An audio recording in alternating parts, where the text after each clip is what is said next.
Now I'm gonna show you a quick breeding guide so that you understand breeding at the best of your ability. So as we can see, the body parts that we have down here are in this order. We have, starting from the left, the aura, the horns, the scales, the spots, the tail, the wings, the body, the eyes, and the head/mouth. All of these attributes have infinite numbers of combinations possible. Now again, as you can see here, the rarity of your dragon is determined by the overall score of your body part genes. So because we have almost 4 of them, so 3 of them are completely missing, and then the odds are also pretty low, and then the other ones are almost at the top, so that makes an average of a rare dragon.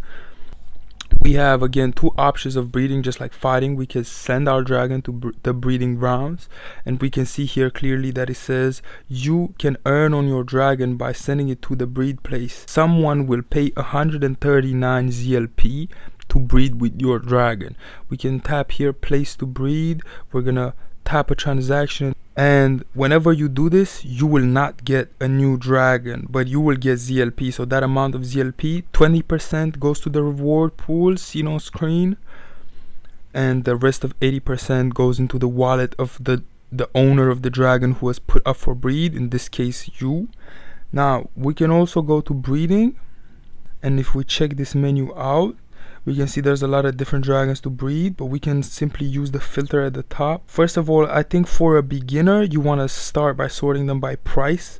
And then, as you can see, this one is 42 ZLP.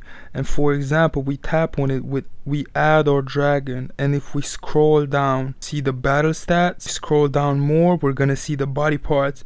Now, this is not specifically a good breed because most of the attributes are essentially identical. And while it's true that these colors are rare and the background is pretty rare as well, I personally would not. Now let's try this pink dragon, for example. Look, the color is pretty rare. We can see it's all pink, looks pretty nice.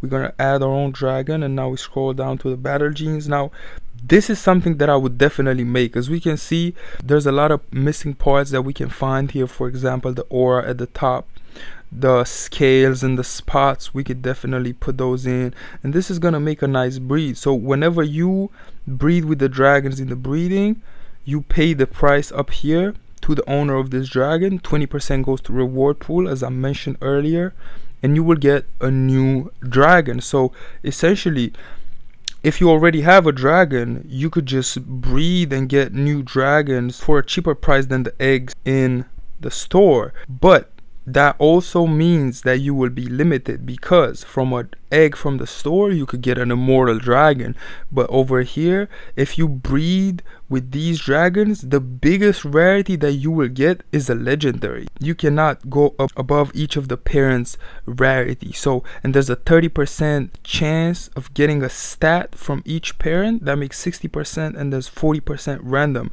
As we can see here, for example, this immortal is something that I would definitely breed with, and there's a couple of immortals that we can see in the breeding grounds. You want to look for interesting colorways like this blue, for example. We have a lot of blue here. All colors are different. The game generates random colors from the color palette. There's no preset colors. You also want to look for battle stats. You usually want to breed for body parts. You don't want to breed for battle. There's obviously a mystery part to the game, and players are still figuring out how every stat is generated, how every color is generated, but that's part of the game. So keep watching to find out more mysteries.